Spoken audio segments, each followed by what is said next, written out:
చూసారా, నేను సరపిండి అయితే పెట్టాను. గుప్పడు పల్లీలు వేసుకున్నాను, గుప్పడు శనగపప్పు వేసుకున్నాను, గుప్పడు బొబ్బరిపప్పు వేసుకున్నాను, కల్యమాకు, ఉల్లిగడ్డలు అయితే చాలా ఇట్లా పైన వేస్తే నాకు చాలా ఇష్టం. ఇవన్నీ వేసుకున్నాను. ఇట్లా సరపిండి గంజకు ఇలా ఒత్తి ఇట్లా హోల్స్ వేసి ఈ హోల్స్లల్లో ఇట్లా నూనె వేస్తే సరపిండి చాలా మంచిగా టేస్ట్గా ఉంటుంది.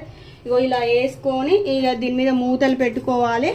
ఇక సరపిండి అయితే చాలా టేస్ట్గా ఉంటుంది. ఇక మా ఇంట్లో అయితే సరపిండి అయితే చాలా ఇష్టం. తెలంగాణ సరపిండి అంటే అందరికి ఇష్టం. ఇలా చూడండి సరపిండి చూసారా, ఉల్లిగడ్డలు అయితే ఎంత మంచిగా కనబడుతున్నాయో. ఇక చూడండి ఇలా వస్తుంది సరపిండి, ఇలా మంచిగా టేస్ట్గా చాలా. ఇక మా పాప అయితే ఆల్రెడీ సగం తిన్నది. చాలా సరపిండి మీకు ఎంతమందికి ఇష్టమో కామెంట్ అయితే ఖచ్చితంగా చేయండి.